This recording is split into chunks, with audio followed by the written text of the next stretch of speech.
Hello, praise the Lord. இந்த நாளுக்கான வேத வசனம் சங்கீதம் 103வது சங்கீதம் 2வது வசனம்.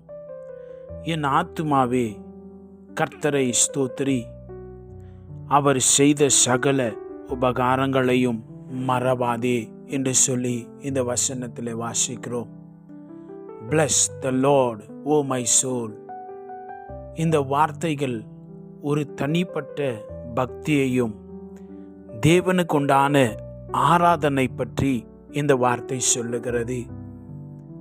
தாவீது இந்த சங்கீதத்தில் அவன் சொல்லுகிறான், என் ஆத்துமாவே praise the Lord, my soul praise the Lord. இந்த ஆத்துமா என்று சொல்லுகிற பொழுது அது உள்ளான ஆழமான ஒரு அர்ப்பணிப்பை ஒப்பு கொடுத்ததை அது சொல்லுகிறதா இருக்கிறது. இது வெளிப்புறமான ஒரு தோற்றமான ஒரு நிகழ்வு அல்ல, உள்ளார மனப்பூர்வமாய் நடக்கிற ஒரு தேவனுக்கு உண்டான ஒரு கனம் அல்லது தேவனுக்கு நாம் கொடுக்க வேண்டிய மரியாதை மேன்மையானது என்று சொல்லி இந்த வார்த்தைகள் சொல்லுகிறது. Worship is not an external act but an internal heartfelt response to God. Hallelujah. எனக்கு அன்பான தேவனுடைய பிள்ளைகளே, இந்த வசனத்தில் நாம் வாசிக்கிற பொழுது சங்கீதக்காரன் சொல்லுகிறான், கர்த்தர் செய்த உபகாரங்களை நீ மறந்துடாதே என்று சொல்லுகிறதை பார்க்கிறோம். மனித சுவாபம் என்ன தெரியுமா? தேவன் செய்திருக்கிறதையெல்லாம் நம்ம வெகு சீக்கிரமாய் மறந்து விடுவோம். ஆனால் நமக்கு இதெல்லாம் நடக்கணும், ஆக வேண்டும் என்கிறது எப்பொழுதும் நம்முடைய மனதிலே இருக்கும். தேவன் செய்யவில்லையே, எனக்கு கிடைக்கவில்லையே என்று சொல்லி. ஆனால் தேவன் நமக்கு செய்திருக்கிற உபகாரங்களை நாம் மறக்கக்கூடாது. தேவன் நமக்கு எவ்வளோ தயவாய் அவர் இரக்கம் செய்திருக்கிறார். நம்முடைய பாவங்களை மன்னித்தாரே, சுகமாக்கி இருக்கிறாரே, மீட்டு கொண்டாரே, நம்முடைய தேவைகள் எல்லாம் சந்தித்து இருக்கிறாரே. அந்த அன்பை, அந்த இரக்கத்தை நினைத்து நான் எப்பொழுது நன்றி உள்ள மனநிலையோடு இருக்க வேண்டும். With an gratitude heart. தேவனுக்கு எப்பொழுது நன்றி சொல்லுகிறவளாய் நாம் இருக்க வேண்டும். அல்லேலூயா.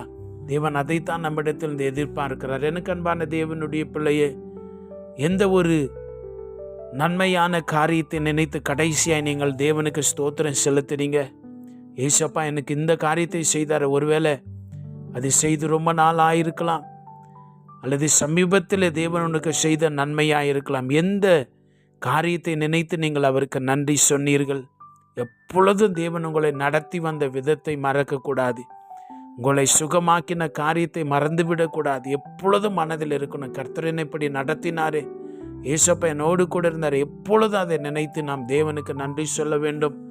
1 தெசலோனிக்கர் 5:18 நாம் இவ்விதமாய் வாசிக்கிறோம், எல்லாவற்றிலேயும் ஸ்தோத்திரம் செய்யுங்கள், அப்படி செய்வது கிறிஸ்து இயேசுக்குள் உங்களை குறித்த தேவனுடைய சித்தமாய் இருக்கிறது.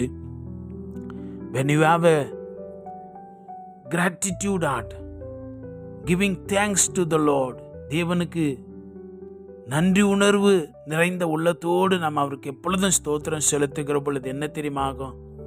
தேவன் நம்ம மேல ஆசீர்வதிப்பார். அது நம்ம மறந்து போகிறது என்ன தெரியுமா? கிடைக்கலையே, பிசாசு நம்மளை அப்படித்தான் மாட்டி விட்டுடுவான், புலம்ப வைத்துடுவான். நாம் துதிக்கு அழைக்கப்பட்டிருக்கிறோம். Keep remembering the good deeds, the kindness of God in your life. கர்த்தருடைய வாழ்க்கையில செய்த மகிமையான இரக்கமுள்ள காரியங்களை நினைத்து எப்பொழுதும் ஸ்தோத்திரம் சொல்லுங்க, நன்றி சொல்லிக்கொண்டே இருங்க. உங்களை மேலும் மேலும் உங்களை எல்லா ஜனங்களுக்கு மேலையும் உங்களை உயர்த்துவதே தேவனுடைய சித்தமாக இருக்கிறது. என் ஆத்துமாவே கர்த்தரை ஸ்தோத்திரின்னு சொல்லி உங்கள் ஆத்துமாவை பார்த்து சொல்லுங்க. அடி மனசிலிருந்து அந்த தேவனுக்கு நன்றி ஸ்தோத்திரங்களை ஏறிடுங்கள். நாம் ஜெபிக்கலாம். எங்களுக்கு எல்லா நன்மைகளையும் தயவு பாராட்டி உம்முடைய இரக்கத்தினாலே கிடைக்க செய்த தேவனே உமக்கு ஸ்தோத்திரம். நீர் எங்களுடைய வாழ்வியலை செய்திருக்கிற எல்லா ஈவுகளுக்காய், தயவுக்காய், கிருபைக்காய் நன்றி சொல்லுகிறோம்ப்பா. நாங்கள் நினைப்பதற்கும் வேண்டுவதற்கும் அதிகமாகவே நீ செய்து கொண்டிருக்கிறீரே, நன்றி. இந்த நாளில் உம்முடைய பிள்ளைகள் ஒவ்வொருவருக்காய் நன்றி சொல்லுகிறோம். நீ செய்திருக்கிற நன்மைகளை தங்களுடைய மனதில் வைத்து உம்மை ஆராதிக்கும் ஸ்தோத்திரிக்கும் நீர் கிருபை செய்வீராக. உம்முடைய வாக்கு தத்தங்கள் எல்லாம் உண்மையாயிருக்கிறது. நீர் மாறாதவராயிருக்கிறீர். தேவனுடைய சித்தத்தை நீர் நிறைவேற்றுவீர். அதற்காய் ஸ்தோத்திரம். உடைய பிள்ளைகள் யாவரையும் இந்த காலையிலே தொடுவீராக, பலப்படுத்தும். உடைய புதிய கிருபை தாங்கும்படி செய்யும். இயேசு கிறிஸ்துவின் நாமத்தில் ஜெபிக்கிறோம் பிதாவே. ஆமென். God bless you.